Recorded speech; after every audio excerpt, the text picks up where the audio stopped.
for themselves today against SuperMassive. But in all honesty, SuperMassive is the team that I want to talk about here. And Spawn, I'm coming to you first because we had some criticisms and some questions about this team after their first game of the day, particularly looking at the jungle and Stomage, the fact that he was relegated to that Gragas. Here they go ahead and they stab at the Graves. Much better showing for him. Of course, it is at the expense of a Rise and Echo pick on the other side. So a couple of things here. Yeah, they grabbed the Graves. That's fantastic. As you said, they did give up strong counter picks, but they also picked very heavily for lane. So I think that was actually okay because they obviously had a pick, at least Fabulous did, in the top lane against that Echo in the likes of a Fizz. So I think that this is much more how I expected them to play. You know, grab a farming jungler and then just play strong lanes yourself and kind of allow Stomage to just farm up, get to the mid-game spikes, and then see if you can make anything happen in the team fights.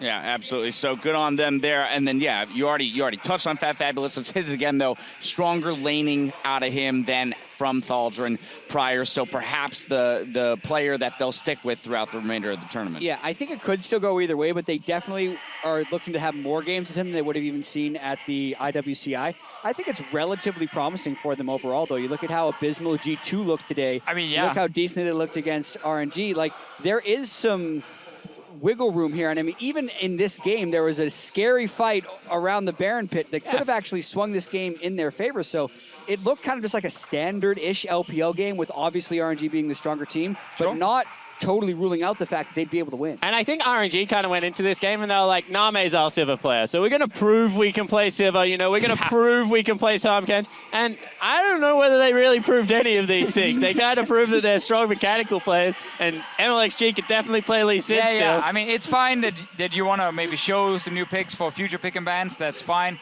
I think it's just clear, if a team comes in and like completely disrespects SuperMassive and like picks a troll composition, there's a good chance you will actually lose the game. And that's the key thing for SuperMassive here. They're definitely not out of the tournament. Same for G2, even though they look currently like one of the weakest teams with the way they're playing. Yeah, I mean, we heard earlier from Faker himself in that interview with Shox that he believes RNG might have the edge when it comes to snagging that second place spot in the tournament. He doesn't believe anybody's going to beat SKT, of course. Surprise. Yeah, big surprise. But do we feel, based on, I know, again, very early into the competition, but based on the two games that we've seen from RNG, that they're head and shoulders above the rest in terms of that race for second? I don't think head and shoulders. I would say that I do, if I had to redo my prediction, that I did, and I hadn't listened to the car salesman over on my left here, again, I would have said that RNG... Make your own opinions. Yeah, I would say that RNG, by like a whisker, like the thinnest of whiskers, I think, is currently the second best team. The best part about all this is I trusted what Spawn told me about saying RNG was good, and I didn't trust Deficio.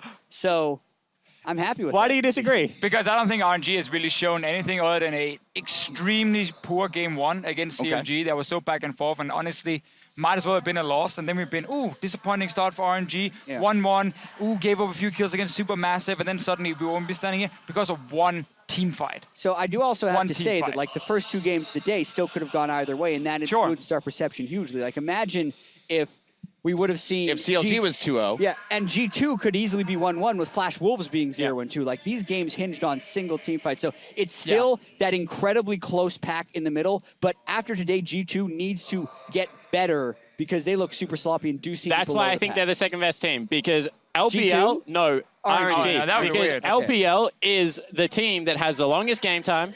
Like, very, very long. They're used to scrappy fights, and they're used to one team fight deciding everything on the map at 40 minutes. Like, if you watch the LPL, lane swaps go wrong all the time, but teams somehow still crawl back in. People are stealing Barons left, right, It's center. not a good thing. Like, I was about to say. The LPL now, it's all about Baron steals. No, but it's something about just Shanghai in general, maybe, because that's where it's played. Because this tournament looks very similar to the LPL at the moment, and RNG should be able to beat you with experience there. This is why you cannot put RNG like above any other team right now if we look at the middle pack, because we will get more games like these. We will get some games where RNG will, again, win some fights, lose some fights, and they will not win the last team fight this time around. And they will be dropping games here and there. The question for me is just with G2 and the way they've been playing right now, if they play like they do against Flash Wolves the first 25 minutes, there's hope. You know, they can bounce back, still a long tournament, and it's not like CLG, Flash Wolves, or RNG are looking like world-class teams.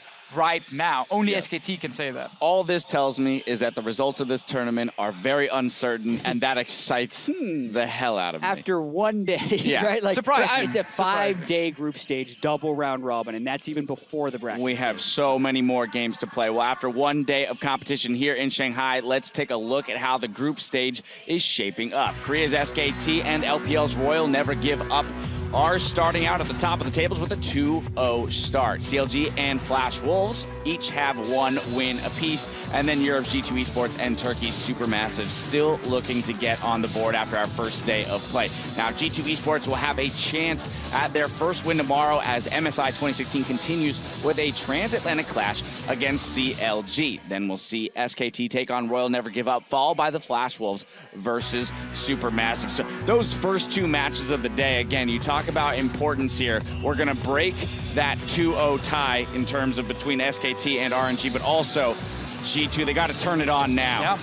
I mean, everything here for G2, honestly. If they go down 0-3, losing to both Flash Wolves and CLG teams they're fighting with to avoid that number 5 spot, everything then looks wrong. And the problems they had today, so much came down to communication and honestly a solo queue mentality in many ways. I don't know if that can be fixed overnight because you don't have any time to scrim or anything between these games. You just go back to the hotel and you talk. You get some sleep, yeah. Yeah, these are definitely long days. I mean, 6 to 7 hours of games. A lot of these teams have to be here beforehand as well. So you could play a few games if you really wanted to, but you have to worry about burnout throughout the 5-day double round robin group stage. And I want to see if CLG can continue the team fighting part of their game and whether Caitlyn does get taken off the board, because we've seen 2 Caitlyn picks so far for Stixxay. I'm a believer now. I think it is one of the most annoying champions to play against from what I've seen. I think that they'll continue to pull that out. RNG have a huge match ahead of them, though. Game 2, if they cannot clean up any of their early game and this scrappiness that exists, SKT will beat them in 26 minutes if they play the way they did today, because RNG have been so sloppy. This is something we didn't get to talk about because we didn't do an intro like for SKT and obviously G2 earlier today. But both G2, the way they've been playing against Flash Wolves, and also just past, if you look at the LCS, with a lot of over-aggressive moves, like a lot of high-risk, high-reward plays that can really backfire. RNG is exactly the same. Those kind of teams do not do well against SKT because SKT relies so much on being a much smarter team than you, much better shot calling and understanding when you go for these high-risk, high-reward plays, how do we respond? Like, if you go over-aggressive without a teleport, they will come down and they will kill you, like, instantly. They do not wait. So I think RNG has a very poor, should we say, style against SKT. And they really have to outplay them early on to do anything. And I don't want to overlook that third game of the day, Flash Wolves versus SuperMassive. And we just saw a good showing by SuperMassive, and earlier we were commenting on the fact that Flash Wolves start slow. Yeah. What they have shown to us is that they went down in a deficit both games in that first 20 minutes. So SuperMassive can secure themselves maybe a strong laning phase. There's no reason to think that they can't come out with a win in that matchup. 100%. I also think that the Flash Wolves have shown that their top laner maybe isn't of the caliber that we thought he was before this tournament. MMD, I think, still has some question marks. And Fabulous played that last game, at least the laning phase, incredibly well. So there are holes that SuperMassive will be looking towards, thinking, you know what, we go early to 25, 30 minutes in this game, we can make a definite meal of it.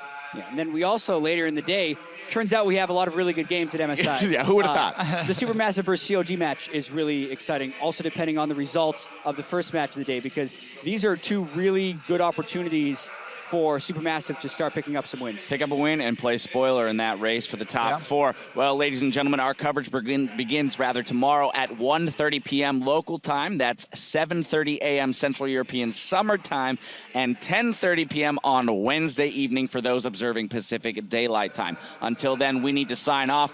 And on behalf of everyone covering the action here at Shanghai's Oriental Sports Center, thank you for joining us to kick off the 2016 Mid-Season Invitational, and we'll see you right back here tomorrow.